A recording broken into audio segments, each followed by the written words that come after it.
Bonjour les amis, il y a un an, putain, on était mal. C'était le lancement du mouvement des Gilets jaunes.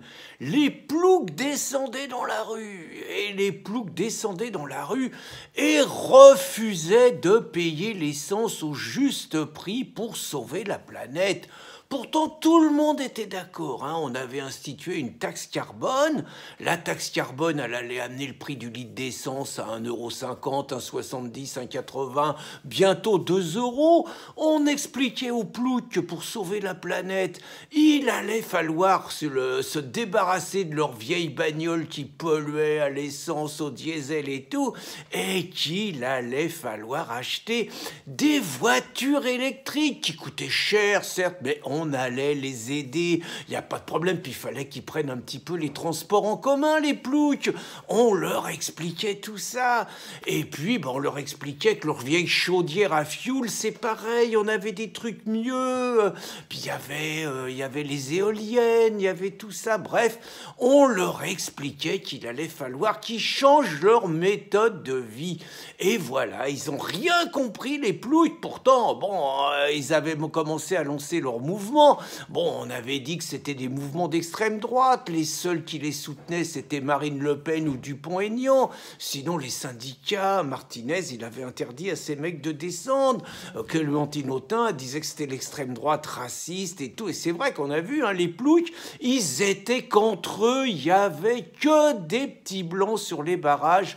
Ils n'avaient pas voulu des chances pour la France. C'est bien la preuve que c'était instrumentalisé par l'extrême droite. Puis c'est que ça devenait dangereux ce truc-là, parce que ça continuait, les mecs, il y a eu un acte 2, un acte 3 et tout.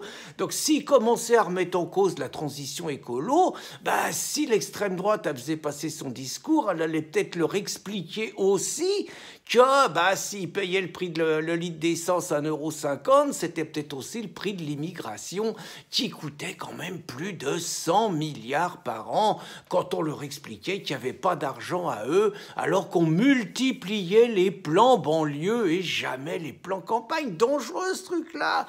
Puis il y avait aussi les ploucs qui étaient capables de remettre en cause une espèce de nomenclatura d'État. Vous voyez, ils commençaient à parler des avantages, des mecs qui gagnaient 30 000 €, de tous les comités Théodule, de ce que gagnaient les ministres, de ce que gagnaient les députés européens, tous les passe-droits. Ça pouvait rebondir sur les fonctionnaires, c'est qu'ils sont nombreux. Je ne dis pas que les fonctionnaires gagnent trop, au contraire, pour beaucoup d'entre eux. Mais par contre, ils sont très nombreux, les avantages des régions, tout ça. Bref, ils étaient capables de foutre en l'air le système, ces ploucs-là et tout. Alors, il a quand même fallu mobiliser, puis s'adapter. Et là, faut reconnaître, tout le monde, il a été formidable. Les gauchos, les partis de gauche, les syndicats, les juges, les policiers, c'est eux qui ont sauvé Macron. Parce que Choupinet, il n'était pas bien. Putain, quand il a été au puits, les mecs, ils ont couru après, ils ont failli le tuer. Il paraît qu'il a changé de couleur, il a perdu des kilos, ça allait mal. Donc honnêtement, on a mis sur pied une stratégie extraordinaire. Là, ça a bien marché. La première, c'est changer les revendications. Attendez, moins d'État, moins de taxes, il y en a beaucoup qui étaient menacés, tous ceux qui profitaient du système.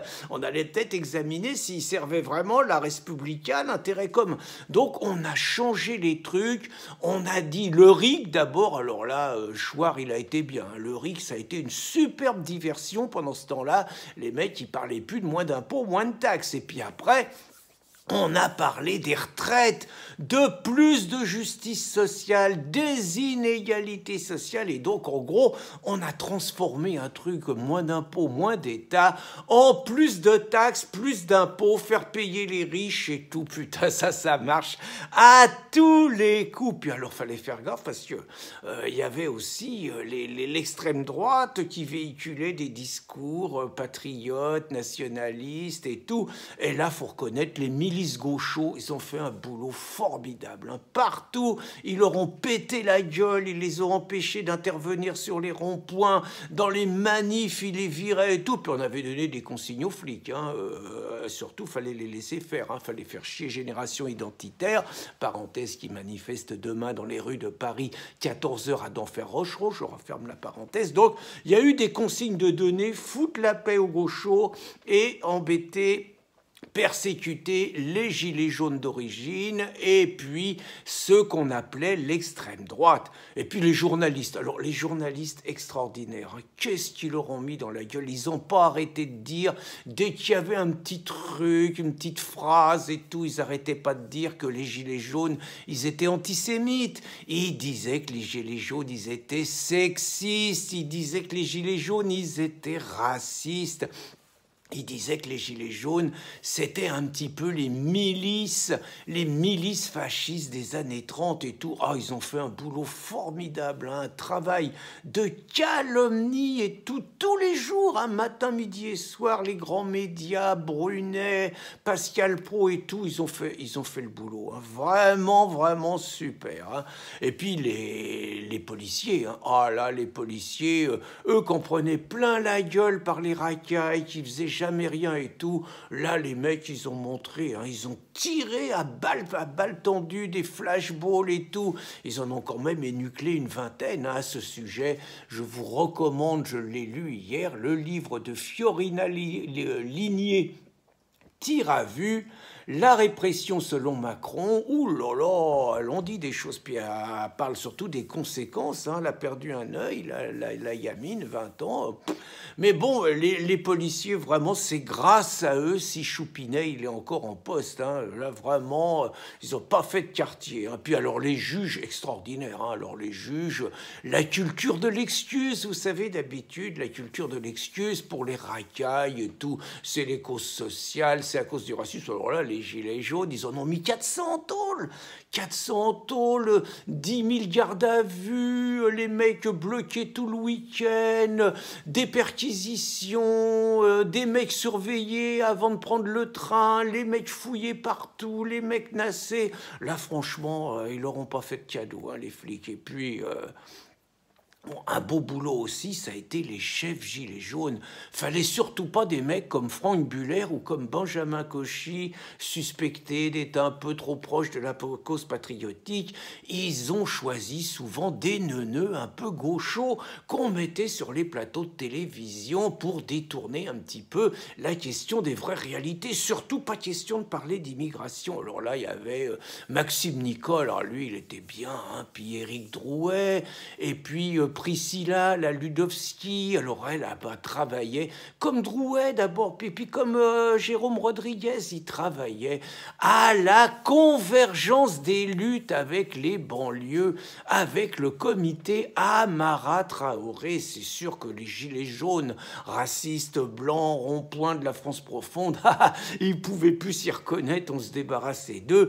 Et puis on mettait d'autres gilets jaunes, malgré tout, ils étaient coriaces, hein, ils continuaient à péter des radars, ils en ont pété des radars, oh les salauds, les 3/4 des radars, c'est pareil, la sécurité routière, alors là on est en train de les remettre, bon mais quand même, hein, ça a coûté cher, hein.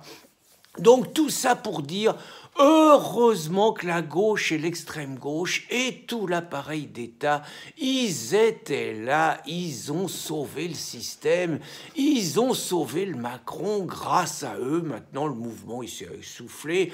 On peut continuer à nouveau l'immigration, oh, bah, ça coûte cher, les mineurs isolés et tout, mais on peut continuer même s'il y a plein de chômage, on en amène encore, on est pour l'abolition des frontières, on est pour la libre installation, et ça c'est grâce à tous ceux qui ont sauvé Choupinet. Puis on remet le litre d'essence à 1,50 €, bientôt 1,80 €, et puis on continue à construire des éoliennes, et les ploucs, on va bientôt leur interdire de faire du chauffage au bois dans leur cheminée.